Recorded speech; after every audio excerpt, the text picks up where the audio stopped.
dibenarkan dengan cuma-cuma, Saudara ya. Kita mau lihat di dalam Roma 3 ayatnya yang ke-23 dan 24. Di situ dikatakan, ayo kita baca sama-sama Roma 3 ayat 23 dan 24. 3, 4.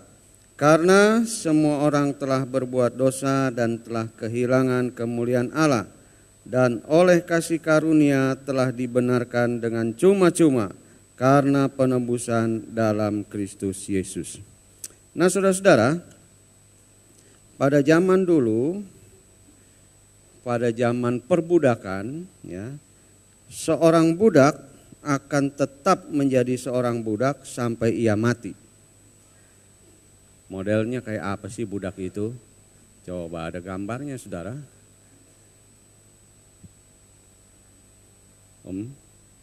Ya ini dia budak ya. Saudara-saudara, nggak enak jadi budak. Karena budak itu adalah seorang yang tidak ada harganya. Ya, harganya hanya untuk dibeli, saudara. Tetapi dia tidak mempunyai nilai dalam kehidupannya sendiri. Dan seorang budak akan tetap menjadi seorang budak sampai ia mati, jika tidak ada yang membelinya dan melepaskannya, saudara, membebaskannya. Di beberapa film mungkin saudara pernah lihat, ya ada orang yang baik, tuan yang baik, dia beli budak, lalu dia bebaskan budak-budak itu, ya. Tetapi jarang sekali, saudara, ya, jarang sekali. Karena orang beli budak itu dengan harga yang cukup mahal, saudara. Ya, kalau badannya sehat, badannya kuat, tegar, tegap, tentu harganya lebih mahal, saudara. Ya. Tetapi kalau ya 4L, saudara, apa itu? Letih, lesu, lemah, loyo, ya harganya lebih murah dikit, saudara. Ya. Tetapi ya itu, seorang budak tetap seorang budak, sampai ia mati ia tetap seorang budak. Ya. Dan kebanyakan, saudara, pemilik budak tidak akan melepaskan begitu saja budaknya, ya, membebaskan budaknya, malahan dia akan bertindak dengan kasar, dengan kejam, saudara, ya, dengan kasar, dengan kejam.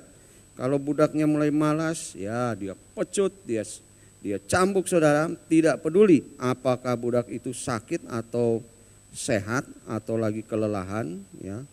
Budak itu ya sedang kurang enak badannya, nggak peduli, saudara. Yang penting dia mesti kerja. Dan saudara-saudara, apalagi kalau budak itu dipekerjakan di tambang, ya. Kalau di perkebunan masih lumayan, sudah, ya. Kalau di Amerika kan di perkebunan kapas, ya. Kalau di tambang lebih sengsara, saudara, ya, karena bebannya lebih berat. Siapa yang pernah lihat film apa itu, ya? Zorro. Nah, itu, ya. Ada nggak yang udah lihat film Zorro? Di TV itu seringkali diputar-putar, sudah. Dan kita lihat, ada budak-budak di tambang. Waduh, sengsara sekali, sudah. Ya, majikannya nggak peduli, pokoknya mesti kerja. Ya. Nah, beruntung, saudara, kalau budak ini mendapat majikan yang baik hati, yang mengasihinya, ya, dia dapat makan cukup, dapat pakaian cukup, dapat istirahat cukup.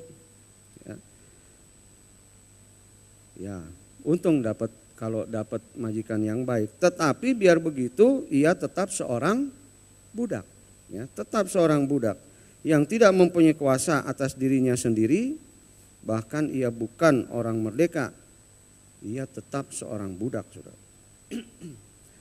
Bagaimana dengan kita, saudara? Ya, sebenarnya kalau mau dibilang begitu, ya, semua orang di dunia ini termasuk saya dan Anda, sebetulnya aslinya, hakikatnya kita ini juga adalah budak atau hamba. Hamba apa, saudara, dan hamba siapa kita ini? Kita ini adalah hamba dosa, hambanya iblis, ya. Sejak manusia pertama jatuh ke dalam dosa, sejak itulah keadaan kita, hakikat kita adalah budak dosa, hamba dosa. Dan saudara-saudara, manusia kita berusaha dengan segala cara, dengan sekemampuan sendiri untuk melepaskan diri kita dari status itu, ya. melepaskan diri dari status kita sebagai budak dosa, sebagai hamba dosa. Tetapi ternyata sudah itu tidak mungkin, ya, tidak mungkin. Karena apa sudah? Karena kita itu selalu ditawari oleh iblis. Iblis tidak akan suka, saudara. Tidak akan suka dia.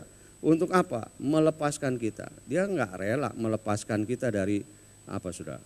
Perhambaannya, ya. Dia ingin tetap mengikat kita. Dan apa kata Alkitab, saudara, di dalam Yohanes 8 ayat 34, ya. Kata Yesus kepada mereka, "Aku berkata kepadamu, sesungguhnya setiap orang yang berbuat dosa adalah hamba dosa." Siapa yang tidak pernah berbuat dosa di sini? Ya, nggak ada, saudara. Nggak ada yang berani ya ngomong, "Aku nggak pernah berbuat dosa." Nggak ada, saudara. Saya pun demikian, ya, nggak akan berani. Ya, karena itu, saudara, sebetulnya kalau kita berbuat dosa, kita adalah hamba dosa. Ya, jadi jelas ya. Ini yang mesti apa nih? Selalu kita ingat. Ketika kita berbuat dosa, kita adalah hamba dosa. Dan sekali lagi, saudara, iblis, wah, ini dia iblis ini ya. Nah, coba lihat kanan kirinya, ada yang mirip enggak nih? Ya, iblis ini dia tidak akan rela sudah melepaskan kita, ya. Dia menawarkan segala cara, menghadirkan di depan kita pencobaan-pencobaan yang dia tawarkan, sudah. Apa itu? Kesenangan dunia, ya kan? Pornografi, pesta pora, kemabukan dan sebagainya, itu dia tawarkan kepada kita. Supaya apa, saudara? Supaya kita jatuh di dalam dosa. Supaya kita ikut lagi di dalam apa yang dia tawarkan itu. Dan ketika kita jatuh di dalam pencobaan yang iblis hadapkan di depan kita, maka kita menjadi apa, saudara? Hamba dosa. Ya. Ketika kita melanggar perintah Tuhan, ya dosa itu apa, saudara? Dosa itu kan melanggar atau melawan perintah Tuhan. Ketika kita berbuat dosa, maka kita hamba dosa. Jadi sekali lagi ya, dengan kekuatan kita mau lepas. Aku mau hidup suci, aku mau banyak beramal, aku mau, pokoknya aku mau hidup kayak orang suci dah. Boleh aja, saudara, ya. Tetapi sekali lagi, iblis tidak akan rela melepaskan kita. Dia banyak cara, saudara. Dia punya 1001 cara, mungkin bukan 1001 lagi ya. 1.000.000 cara untuk menjatuhkan kita, ya, menjatuhkan kita. Dalam keadaan apapun, ya, iblis itu seperti apa, saudara? Singa yang apa? Siap menerkam kita, ya. Dia jalan keliling, dia ada di samping kita, dia ada selalu di mana kita berada, dia juga berada, saudara, siap untuk menerkam kita. Supaya apa? Supaya kita ini tidak lepas dari cengkramannya, saudara, ya. Dan tadi saya katakan, dengan usaha kita tidak mungkin kita itu melepaskan diri dari, ya, ini kukunya singa ini, saudara, ya. Karena itu kita perlu seseorang yang membebaskan kita, saudara. Ya, tadi saya katakan dengan cara apapun, ya. Orang paling kaya di dunia pun tidak bisa lepas dari dosa itu, saudara, ya. Dia tidak bisa membeli kebebasan untuk dirinya sendiri supaya dia menjadi atau lepas dari budak dosa itu, perhambaan dosa, menjadi budaknya iblis. Tidak mungkin, saudara, nggak mungkin, ya. Hanya ada satu cara, ya. Apa itu, saudara? Ya begini, kalau zaman dulu itu, zaman Yesus itu, orang yang mau disucikan, mau diampuni dosanya itu, dia mesti mengorbankan apa, sudah? Binatang, ya, mengorbankan binatang. Ada satu kelompok orang di Palestina sana pada zaman itu, mereka menyembah dewa Moloch. Ya, dewa ini dewa yang juga menuntut apa? Pengorbanan. Ya, kalau supaya kita ini, ya, dewanya jangan marah, dia tuntut, saudara. Apa yang dipersembahkan? Anak-anak, ya, dilempar ke dalam api. Wah, itu permintaan iblis, saudara. Supaya apa? Supaya kita ini nggak lepas dari dia, ya. Harus ada yang dikorbankan. Tetapi itu kan berulang-ulang. Hari ini korban, berbuat dosa lagi, besok korbanin lagi, gitu kan? Ya. Nah kalau tiap hari berkorban, korbannya anak, ya habis anak kita, saudara. Benar nggak? Ya dipersembahkan untuk pengampunan dosa itu, saudara. Berapa banyak? Ya kasihan dong kalau orang yang miskin itu nggak bisa beli binatang, lalu apa, saudara? Ya tetap dosanya numpuk begitu. Ya. Nah tetapi saudara-saudara, puji syukur kepada Tuhan ya bahwa kita itu memperoleh dan mendapatkan kesempatan untuk lepas dari ikatan dosa, dari hamba dosa, dari perbudakan dosa itu, yaitu dengan cara apa, saudara? Kristus memberikan atau membeli kita, menebus kita, ya lebih tepatnya mungkin merebut kita dari tangan iblis itu dengan cara apa, saudara? Dengan menumpahkan darahnya, ya. Di dunia ini ya tadi terus menerus ada korban. Kenapa? Karena korban itu adalah korban yang cacat, ya. Harus ada korban yang tidak bercacat, tidak ada nodanya, dan satu-satunya yang bisa melakukan itu adalah Kristus. Karena apa, saudara? Kristus tidak bercacat, tidak bernoda. Dan ketika Yesus membuat hal itu kepada kita, maka inilah yang berlaku, ya. Yohanes 8 tadi ayatnya yang ke-35. Dan hamba tidak tetap tinggal dalam rumah, tetapi anak tinggal dalam rumah, ya. Jadi ketika Yesus menebus kita, kita ini bukan lagi hamba. Kita itu adalah apa, saudara? Anak. Seberapa orang yang menerima dia dijadikan apa? Disebut anak-anak Allah. Kita dijadikan anak, saudara. Allah, Yesus Kristus merebut kita. Bukan dengan bayaran, atau budak itu biasa dibeli, ya. Tukar tuan itu kan dibeli, saudara. Dibeli. Berapa harganya di pasar budak, ya. Dipajang begitu, lalu ya kayak binatang itu, ya. Lalu ada orang yang beli, saya yang beli. Ya sekarang kamu ikut saya, ya. Demikian juga dengan Tuhan, saudara. Ya mungkin dalam imajiner ini, ya. Ya Tuhan berhadapan dengan iblis, lalu berapa harga orang ini? Berapa harga dirimu? Wah. Lalu iblis bilang, nggak mungkin kamu bayar, ini terlalu mahal, ini budak ini terlalu mahal. Karena apa? Iblis kan ingin tetap ikat kita, saudara, ya, tetap ingin menguasai kita. Nggak mungkin.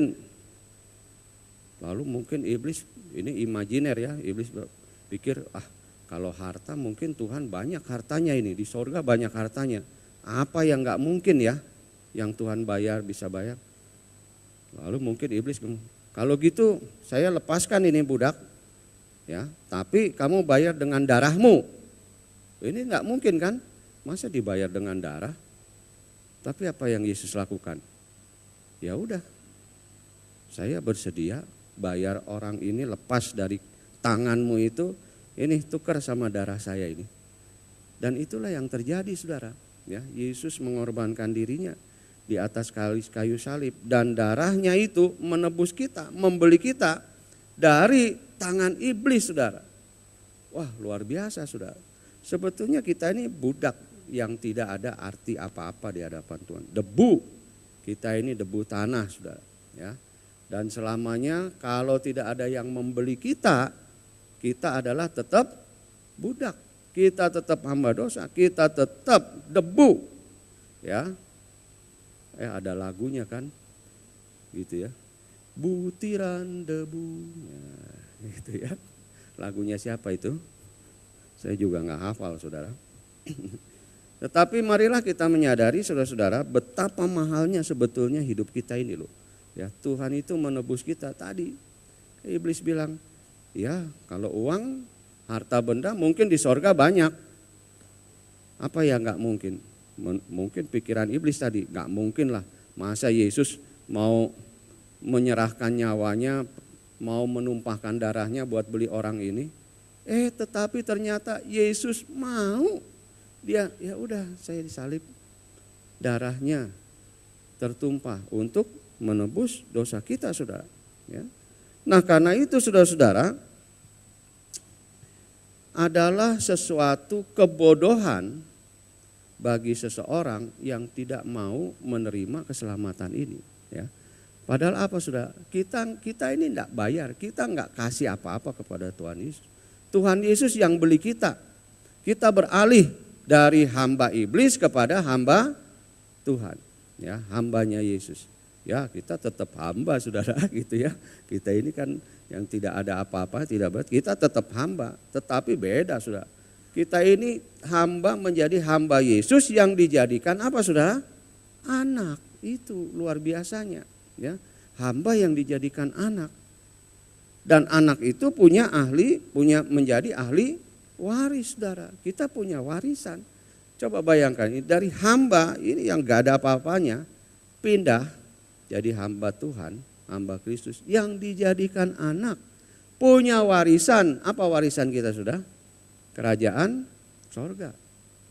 Ya, sungguh luar biasa. Dan sekali lagi, kita tidak perlu membayar apa-apa, sudah. Makanya itu kan satu kebodohan kalau ada seseorang, ya, yang menolak keselamatan itu, sudah. Ya, seperti ini, ya. Apa? Anjing itu tidak pernah akan menolak apa, sudah? Tulang. Nah, ya. Anjingnya kecil, tulangnya gede amat nih. Ya kan? Tapi kalau ada anjing yang disorong tulang, lalu bukan tulang paman itu, bukan, ya. Lalu anjing bilang nggak mau. Berarti ini anjing apa, saudara? Anjing bego. Nah, itu, saudara. Ya, nggak ada anjing yang nolak tulang, saudara. Kalau dia tolak tulang berarti anjing bego, saudara. Ya, atau seperti kucing, nggak ada kucing yang nolak ikan, saudara. Wah, ikan di kolam aja bisa dia sikat, saudara. Benar nggak? Ya, kalau dia nolak, apalagi nih kucing nolak ikan asin, berarti kucing bego, saudara. Ya, kalau orang gimana, saudara? Ini menolak keselamatan, ya, padahal udah di depan muka ini, udah di depan muka kita, udah ditawarkan oleh Tuhan. Kamu tinggal ambil aja kok. Gimana caranya? Gampang, saudara, tinggal menerima Tuhan Yesus sebagai Tuhan dan Juru Selamat. Mengakui dia dengan lidah kita bahwa dia adalah Tuhan dan Juru Selamat, saudara. Gampang. Tapi sayangnya, saudara-saudara, meskipun KTP-nya ditulis agamanya Kristen, belum tentu, sudah dia terima apa, sudah keselamatan, ya kan? Belum tentu, sudah. Kenapa? Ya, kalau dia memahami kekristenan hanya sebagai agamawi saja, nggak bisa, sudah. Ya, dia tidak akan terima keselamatan. Serajin-rajinnya dia ke gereja, tapi cuman ya rutinitas aja, ya karena gua supaya kelihatan Kristen. Tetapi di dalam hatinya tidak menghayati dan tidak mengakui Tuhan Yesus sebagai Tuhan Juru Selamat, nggak bisa, saudara. Ya. Jadi sebagai orang Kristen yang sungguh-sungguh, marilah kita menerima Kristus itu secara apa, saudara? Secara total, ya. Memahami pengorbanannya, menghayati pengorbanannya, menerima pengorbanan Kristus itu yang dilakukan oleh Tuhan. Yang membuat kita berpindah, itu ya, dari majikan kita yang lama yaitu iblis kepada majikan kita yang baru yaitu Kristus. Jadi sekali lagi, ya, bodoh betul orang itu kalau dia nggak mau terima keselamatan. Oke lah, begini, ya mungkin kita bilang, ya ada orang-orang yang belum pernah dengar tentang Kristus, ya. Masa dibilang bodoh? Belum tahu dia tentang Kristus. Ya oke lah. Tetapi bagi kita yang KTP-nya Kristen tadi, ya kan, nggak mau menerima keselamatan, itu betul-betul bodoh kuadrat, saudara, gitu kan, double 2 gitu ya. Ya, kenapa, saudara? Ya karena dia itu masih hamba dosa. Saya mau tanya, orang Kristen lepas dari pencobaan enggak? Bebas dari pencobaan enggak? Enggak, sudah. Setiap hari itu iblis ya tadi seperti singa mengawang. Dia itu siap menerkam kita. Dia menyediakan, menyodorkan di depan kita, di depan mata kita. Segala kesenangan duniawi itu yang bisa menyebabkan kita jatuh di dalam dosa. Every day, not only every day, every time, ya, every minute, tiap menit, bahkan tiap detik, ini iblis kasih di depan mata kita sudah. Dengan maksud apa? Supaya kita jatuh ke dalam dosa. Dan kita ketika kita jatuh ke dalam dosa, kita menjadi apa sudah? Hamba dosa lagi saudara. Gitu kan? Ya. Jadi saudara-saudara, mari kita sadari ya bahwa sebetulnya itu mudah sekali kita itu menjadi anak Tuhan, menjadi ahli waris asal kita ini dengan penghayatan yang sejati, penerimaan total kepada Kristus sebagai Tuhan dan juru selamat kita, saudara. Ya. Dan kita akan menerima warisan itu. Kita tidak tinggal di luar rumah, kita akan tinggal di dalam rumah. Seperti Yohanes 8 ayat 35 tadi katakan. Kita akan tinggal di dalam rumah. Wow saudara, kalau rumah itu kita ganti dengan kata sorga, kita akan tinggal di dalam, wah siapa yang gak mau saudara. Ya. Karena itu saudara, kalau nanti saudara baca di dalam buletin kita ini, ya, bagaimana kita seharusnya setiap kali itu menghayati pengorbanan Kristus. Ya. Pengorbanan Kristus itu mahal bagi kita. Ya. Tadi iblis pikir Yesus tidak mau menyerahkan darahnya itu. Tapi ternyata Yesus saking sayangnya kepada kita, karena begitu sayangnya kepada kita, dia relakan saudara. Ya, relakan. Darahnya tertumpah bagi kita, menebus kita, merebut kita, membeli kita dari tangan tuan yang lama.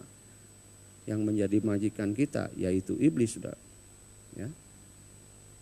Mari kita menghargai sudah pengorbanan Kristus itu ya.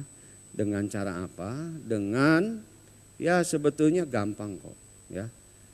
Tuhan enggak tuntut banyak sama kita. Tuhan enggak minta kamu sudah saya tebus, ayo bayar kembali. Enggak saudara ya. Tuhan itu kalau mengasihi ya total, mengasihinya total. Tidak ada apa sudah pamrih ya, tidak ada udang di balik bakwan sudah, nggak ada saudara. Ya, kasihnya betul-betul murni, kasihnya itu betul-betul besar bagi kita sudah, nggak ada. Ayo balikin, nggak bisa Tuhan, ya udah cicil. Sampai kapan kita bisa mencicil kebaikan Tuhan itu, membalas kebaikan? Nggak bisa saudara. Ya, karena itu saudara-saudara, ya. Tuhan hanya minta kepada kita saudara-saudara untuk apa? Yang pertama supaya kita ini tetap setia sampai akhir, saudara. Ya, tetap setia sampai akhir. Jangan ada pengkhianatan, gitu kan? Tidak ada apa saudara? Allah lain, nggak boleh selingkuh ya. Selingkuh sama siapa saudara? Sama Allah lain nggak boleh saudara, nggak boleh. Jadi ingat saudara, ada keluarga yang ini ya berantakan ya, pisah dia. Biasanya begini kan, kalau perempuan ngomong, wah Pak itu suami saya udah lari, sama siapa itu kuntilanak itu lari itu. Tapi zaman sekarang nggak begitu saudara. Wah Pak suami saya lari, loh lari sama siapa? Lari sama laki-laki lain. Oh ada sudah, ini kan zamannya apa sudah? LGBT ya. Ada yang begitu saudara. Ya.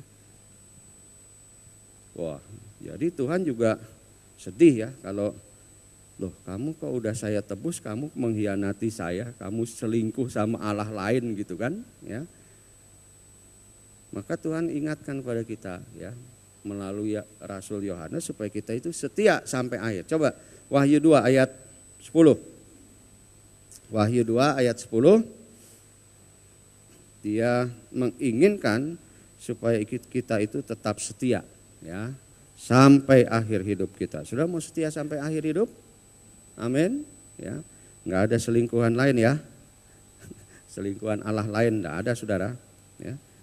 Wahyu 2 ayat 10.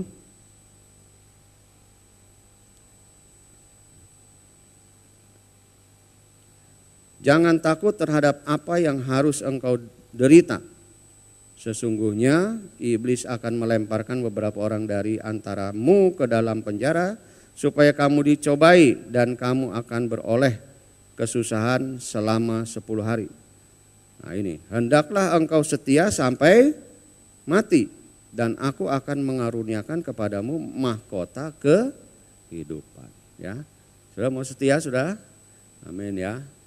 Ya, kalau kita lihat saudara-saudara, contoh di beberapa negara di Timur Tengah sana, wah mereka setia loh sampai akhir. Meskipun dia itu ISIS itu mengancam memenggal, menembak, ya, menganiaya, tapi mereka itu ya tetap setia sampai akhir. Ya beberapa orang ada yang mengkhianati karena nggak tahan dianiaya, ya udah ucapkan apa itu 2 kalimat itu ya. Pindah ya karena nggak tahan. Tetapi kira-kira yang begitu dapat mahkota kehidupan nggak? Enggak bakal, saudara. Tempatnya bukan di rumah itu, di luar rumah, ya kan? Karena dia mengkhianati, saudara. Ya, setia sampai akhir, ya.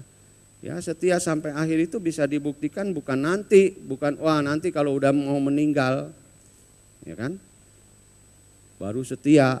Enggak, saudara. Selama hidup kita ini ya kita sehat, kita tetap setia. Ya, setia apa, saudara? Setia datang ke gereja, ya kan? Setia kepada pasanganmu itu juga setia, saudara. Salah satu bentuk wujud kesetiaan kita kepada Tuhan, setia pada pasangan kita. Setia pada siapa lagi, saudara? Setia pada gereja, hadir, ya. Setia ya mungkin memberi perpuluhan dan sebagainya. Setia di dalam mengasihi orang lain juga, ya, tetap setia, saudara, setia sampai akhir. Yang kedua, saudara-saudara, Allah itu Tuhan minta supaya kita itu mengerjakan keselamatan kita, saudara. Ya, Filipi 2 ayatnya yang ke-12. Hai saudara-saudaraku yang kekasih, kamu senantiasa taat, karena itu tetaplah kerjakan keselamatanmu dengan takut dan gentar. Bukan saja seperti waktu aku masih hadir, ini kata Paulus, tetapi terlebih pula sekarang waktu aku tidak hadir. Ya, jadi maksudnya ada pendeta, enggak ada pendeta, tetap setia mengerjakan apa? Keselamatan kita, saudara. Apa sih yang harus dikerjakan di dalam mengerjakan keselamatan kita itu, keselamatanmu itu?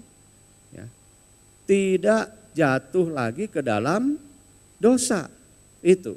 Memelihara kemurahan Tuhan, anugerah Tuhan yang membebaskan kita dari perbudakan dosa. Supaya kita ini jangan jatuh lagi, saudara. Itu maksudnya, kerjakan keselamatanmu. Ya. Nah karena itu saudara-saudara kita butuh teman sebetulnya. Ya. Kita nggak bisa sendiri. Kenapa? Kecenderungan manusia itu adalah dia punya potensi untuk berbuat dosa. Tadi ya saya katakan ini di depan kita ini banyak pencobaan, saudara, yang iblis tawarkan. Kita cenderung, kita punya potensi, kita punya apa ini? Naluri, ya, naluri untuk ikut masuk dalam kesenangan dunia itu lagi, saudara. Ya, tapi tadi saya katakan ketika kita masuk lagi, kita jadi hamba dosa lagi.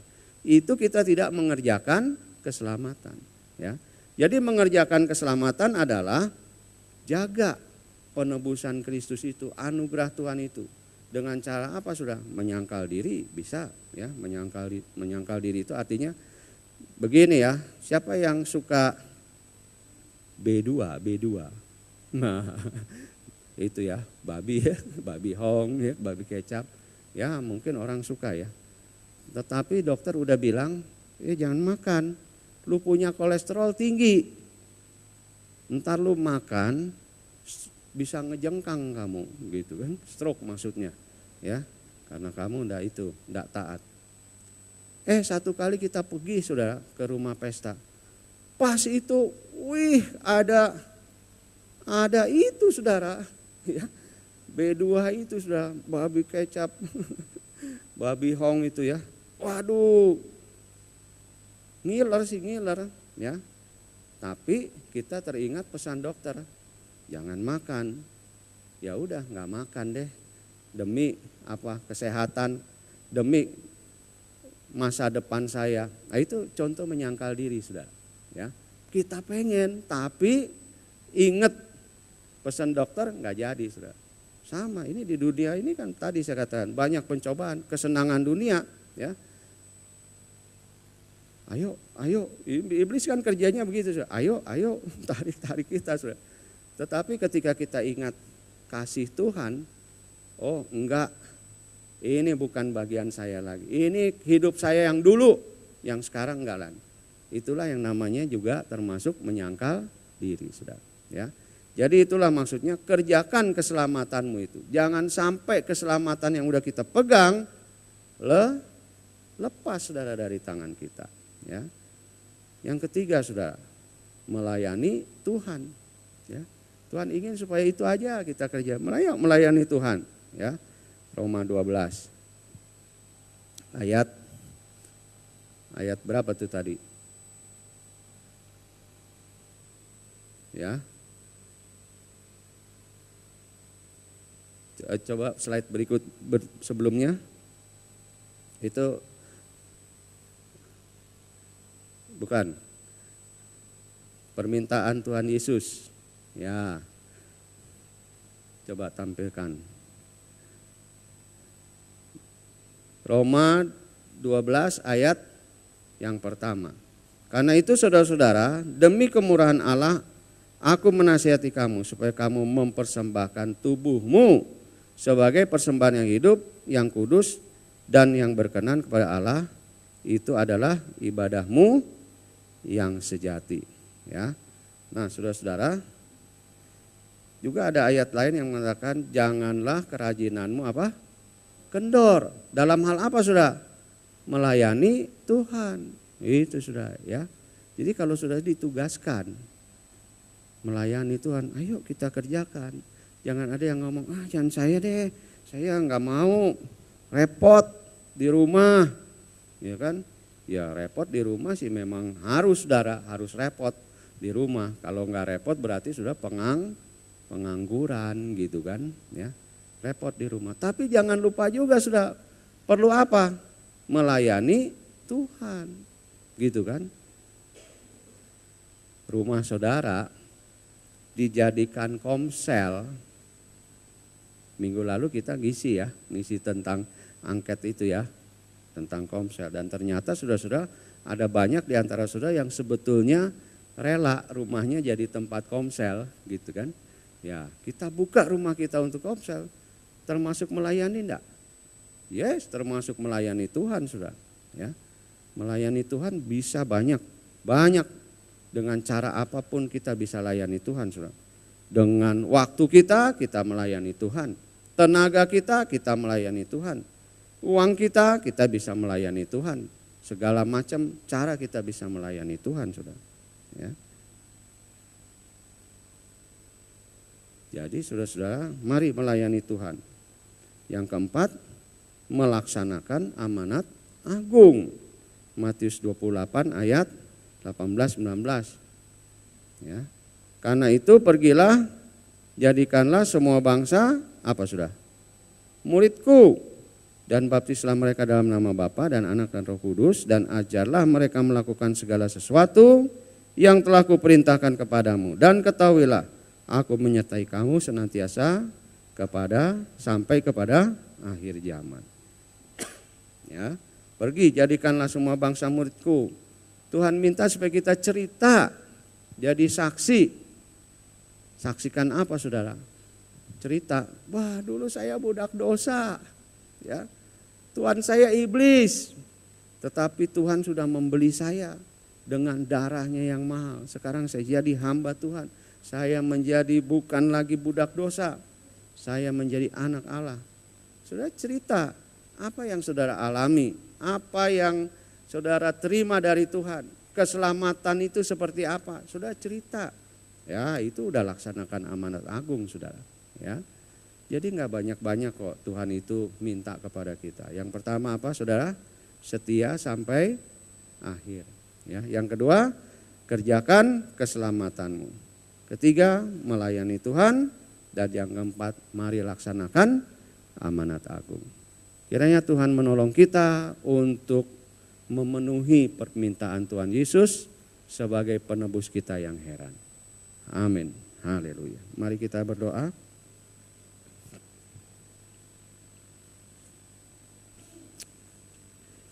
Dan ada satu lagu yang ingin saya mengajak pada saudara menyanyikan.